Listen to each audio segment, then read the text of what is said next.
नमस्कार मित्रांनो, आपण पाहत आहात MNN न्यूज चॅनल।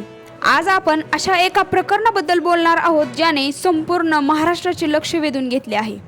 सोनाई दूध डेअरीवर FDA ने कारवाई केल्याची बातमी समोर आल्यानंतर सोशल मीडियावर अनेक प्रकारच्या चर्चा सुरू झाल्या।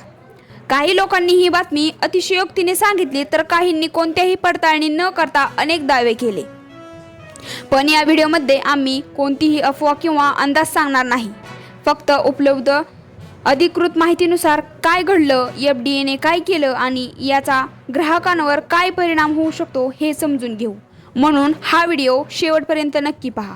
आता मुख्य मुद्द्याकडे वळूया। सोनाई दूध डेअरीवर FDAच्या अधिकाऱ्यांनी तपासणी केली।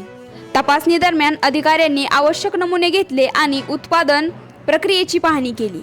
ही कारवाई नियमित अन्न सुरक्षा मोहिमेचा भाग असल्याचे सांगितले जाते।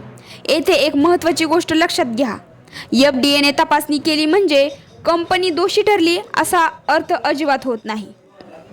कोणत्याही अन्नपदार्थाबाबत अंतिम निष्कर्ष हा प्रयोगशाळेच्या अहवालानंतरच काढला जातो। जर नमुने नियमांनुसार आढळले तर पुढील कारवाई होत नाही आणि जर नियमांचे उल्लंघन आढळले व कायद्यानुसार पुढील प्रक्रिया सुरू केली जाते। म्हणून सोशल मीडियावर फिरणाऱ्या प्रत्येक पोस्टवर लगेच विश्वास ठेवू नका। अशा बातम्या समोर आल्यावर अनेक ग्राहक चिंतेत पडतात। मात्र घाबरण्याऐवजी काही साध्या गोष्टींची काळजी घ्या। दूध किंवा दुग्धजन्य पदार्थ घेताना पॅकवरील उत्पादन तारीख नक्की तपासा। एक्सपायरी डेट पहा। फसाईक परवानाचा क्रमांक तपासा। पॅकेज फुगलेले किंवा खराब दिसत असल्यास ते खरेदी करू नका। चव, वास किंवा रंग वेगळा वाटल्यास वापर टाळा। संशय आल्यास संबंधित अधिकाऱ्यांकडे तक्रार करा। अफवांपासून सावध रहा। आजकाल सोशल मीडियावर एखादी बातमी काही मिनिटात लाखो लोकांपर्यंत पोहोचते, पण प्रत्येक व्हायरल पोस्ट खरीच असेलच असे नाही। म्हणून कोणतीही माहिती शेअर करण्यापूर्वी ती अधिकृत स्रोतांपासून पडताळून पाहणे आवश्यक आहे। अंतिम प्रयोगशाळा अहवाल किंवा अधिकृत निर्णय येईपर्यंत कोणत्याही व्यक्तीला किंवा संस्थेला दोषी म्हणणे योग्य नाही। जागरूक ग्राहक बनणे हीच सर्वात मोठी जबाबदारी आहे।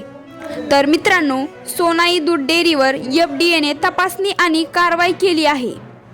मात्र या प्रकरणातील अंतिम निष्कर्ष संबंधित अधिकृत तपासणी आणि प्रयोगशाळेच्या अहवालानंतरच स्पष्ट होईल। म्हणून अफवांवर विश्वास न ठेवता अधिकृत माहितीचीच वाट पाहणे योग्य ठरेल। जर तुम्हाला अशा सत्य पडताळलेल्या व जबाबदार बातम्या पाहायच्या असतील तर आमचे चॅनल नक्की सबस्क्राईब करा।